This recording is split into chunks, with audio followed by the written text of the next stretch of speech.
여러분 안녕하세요. 최신 세계 경제 뉴스를 발췌 소개하고 제 의견을 곁들이는 세계 경제는 지금 Current Issues of Global Economy 편집자 정견만입니다. 네, 8월 30일 Current Issues of Global Economy 진행하겠습니다. 오늘 토픽 2건과 단신 4건을 소개하겠습니다.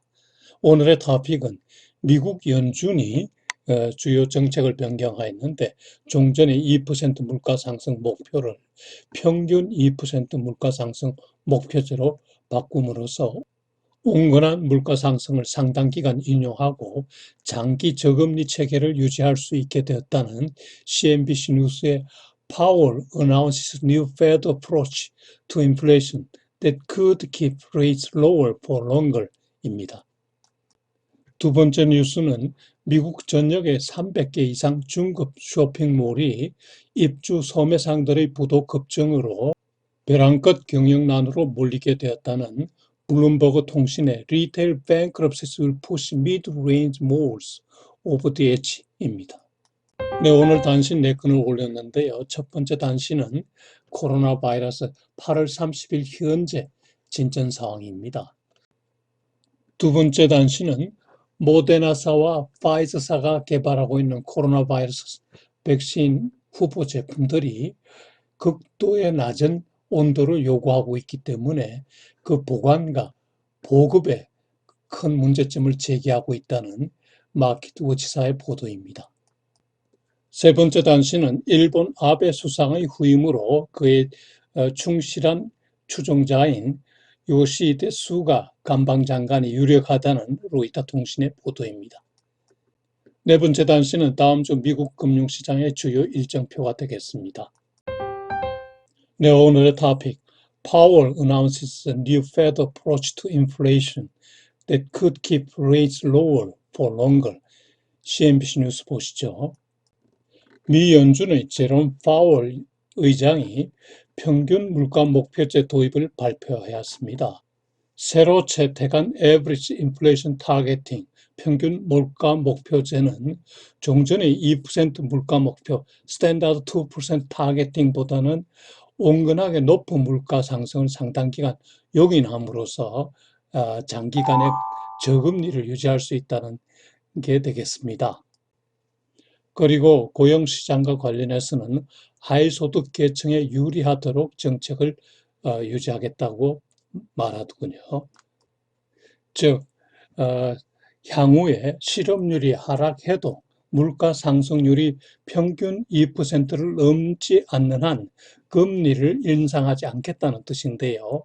여기에서 물가 상승을 어느 정도 인정할지 온건하게 높은 물가의 기준은 아직 결정하지 않았습니다. 달라스 지역 연준 총재는 2.25 내지 2.5% 정도가 적당하지 않을까 이렇게 제시하더군요. 미국의 물가 동향을 보면요. 최근에 반등 중이지만은 여전히 목표치 2%를 크게 하회하고 있는데요. 바이러스 사태 전인 2월에는 2.3%까지 올랐다가 지난 3월부터 하락하기 시작해서 5월에는 0.1%, 그리고 6월에는 0.6%, 7월에는 1% 각각 전년 동기 대비 상승하였습니다.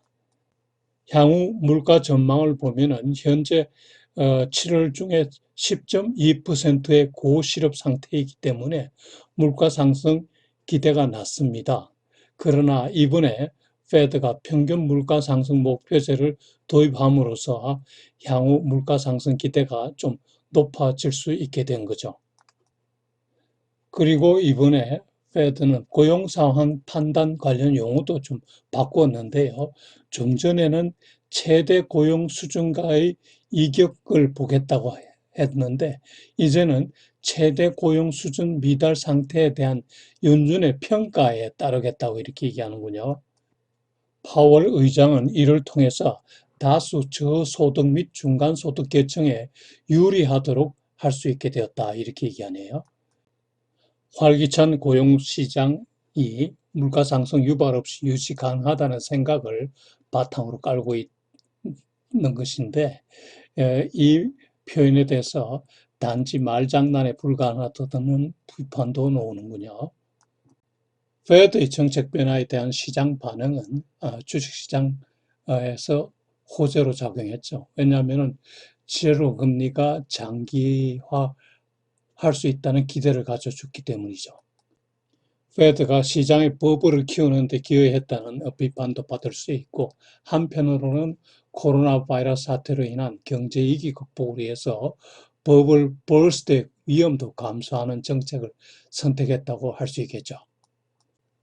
그러나 국채 가격은 하락하였는데요. 이는 인플레이션을 용인하는 조치이기 때문에 채권에는 악재죠. 한편 이번 조치와 관련해서 자레드 쿠셔너, 트럼프 대통령의 사이, 그리고 대통령 고문으로 있는 쿠셔너가 파월 의장을 극찬하였는데요. 이유는 통화 공급을 추가 확대해서 여당에 유리하다는 거죠. 그러나 파월 의장이 정권에 굴복해서 완화적 통화 정책을 취한 건 아니고요. 경제 위기 극복을 위해서 보다 가감한 통화 공급 조치를 했다고 봐야겠죠. 오늘 두 번째 토픽, Retail bankruptcies will push mid-range malls over the edge. 블룸버그 뉴스 보시죠. 미국 전역에 있는 300개 이상의 비급 쇼핑몰이 코로나 바이러스 사태로 인한 소매점 부도의 증가로 심한 경영난에 직면하고 있다는 소식입니다. 쇼핑몰들은 코로나 바이러스 사태 이전에도 이커머스의 공세로 아주 경영난을 겪어왔는데, 이번에 코로나 바이러스 사태로 인해서 소매점 부도가 급증함에 따라서 경영난이 심화된 거죠. 몰 경영 상황을 보면요. 최고급 A급과 그리고 B 플러스급의 몰의 경우에 그 11%가 몰 내 2개 이상 주력 매장, 앵커 스파트가 공실에 있고요. B급 몰의 3분의 1 이상이 2개 이상 주력 매장이 공실로 되어 있다는 것입니다. 몰의 등급은 평당 피트당 판매額기준으로 해서 A급, B급, C급으로 나눠지는데, A급에 다시 A 플러스, A 마이너스, B에 B 플러스, B 마이너스급으로 세분된다고 하는군요. 네, 오른쪽 이 표는 B급 몰의 분포도를 보여주는 것이고요. 아래 사진은 주차장이 텅 비어 있는 몰의 모습입니다. B급 몰의 하나인 크리스털 몰의 사례를 보면요.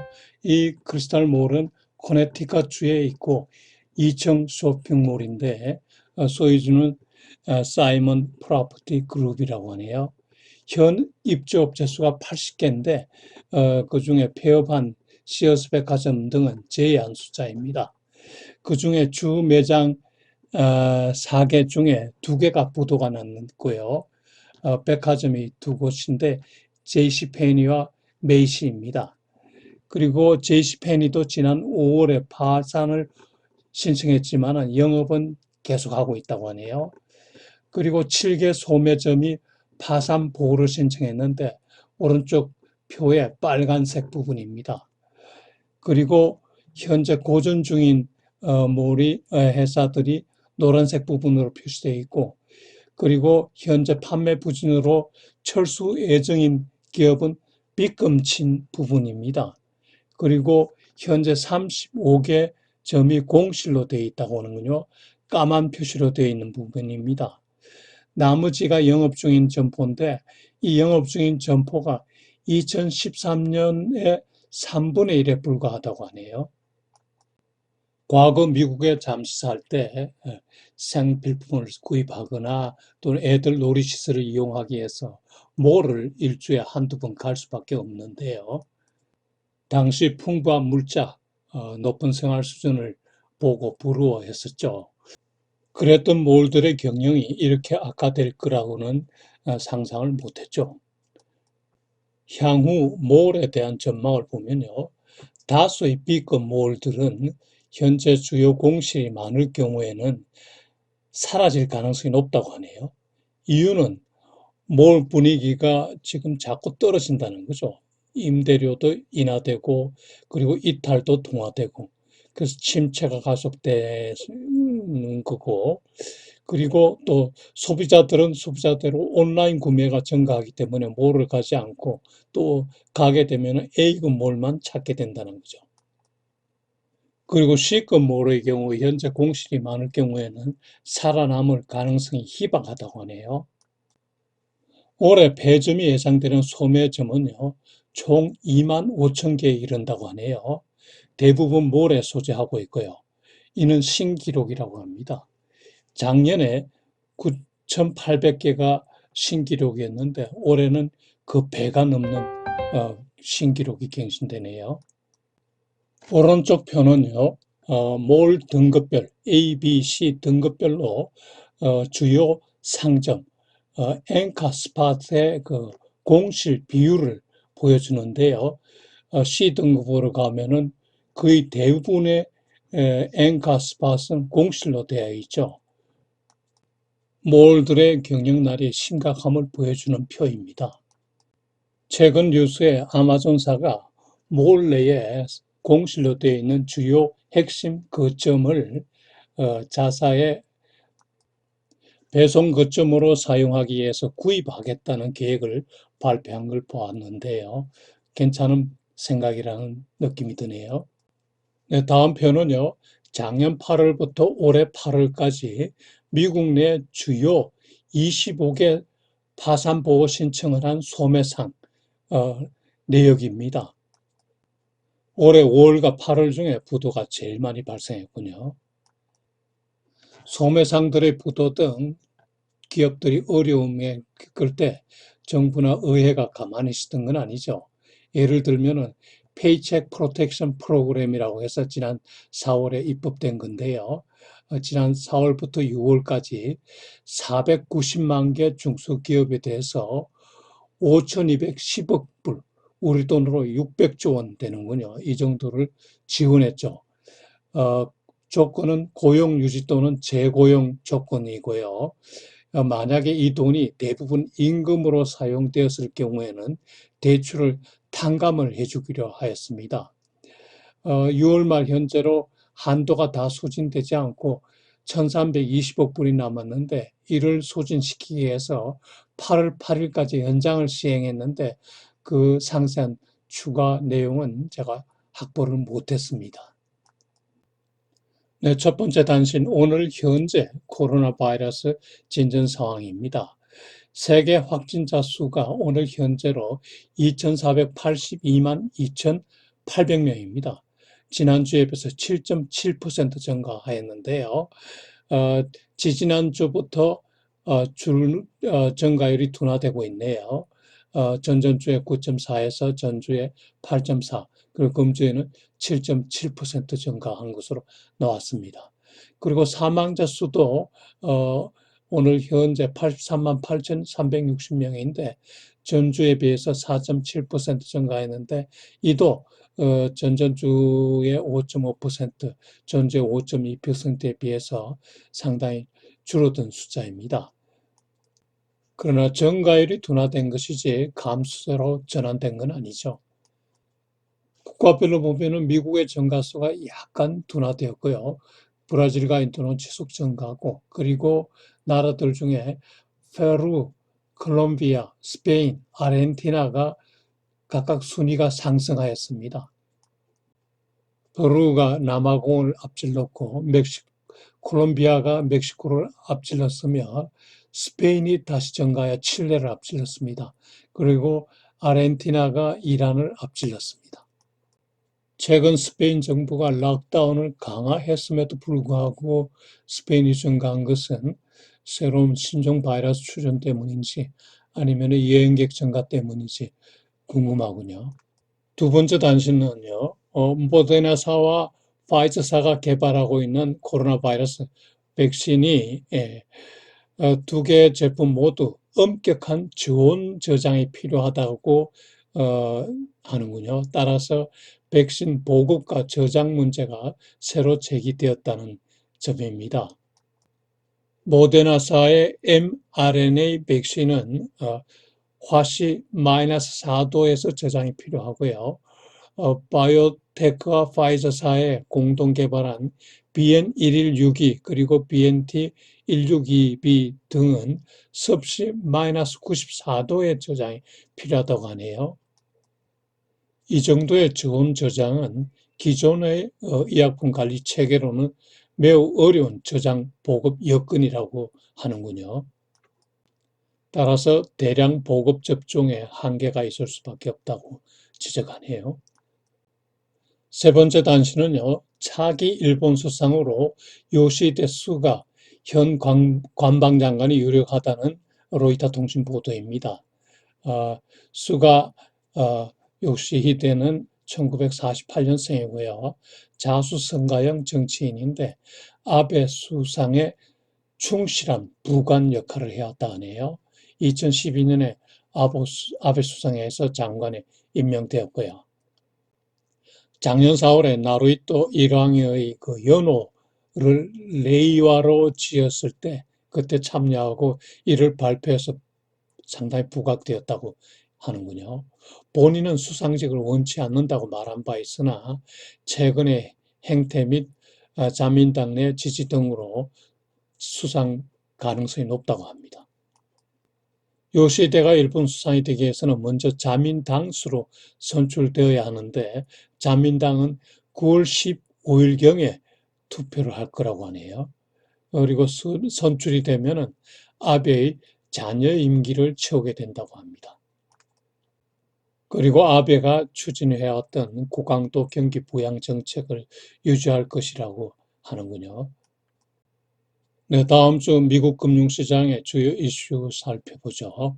우선 내주 금요일 날 8월 중 고용 보고서가 나옵니다. 현재 당초 예상 140만 명 고용 증가보다는 다소 저조할 전망이라고 하네요. 그리고 두 번째는 페드의 평균 물가 목표제 새로 도입한 이후에 후속 조치가 나올지 여부가 되고요. 세 번째로는 애플과 테슬라 주식이 액면 분할 후에 각각 월요일 날 거래가 재개되는데 이 주가가 어떻게 될지, 기존의 주가 상승 추세를 이어갈지 아니면은 다시 하락할지가 관심이 대상이라고 하는군요.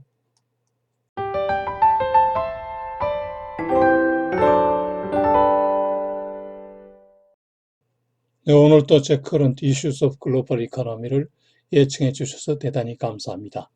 세계 경제 동향 파악에 도움이 되기를 기원하면서 다음 한 주도 여러분 건강하고 보람차게 지내시기 바랍니다. 안녕히 계십시오.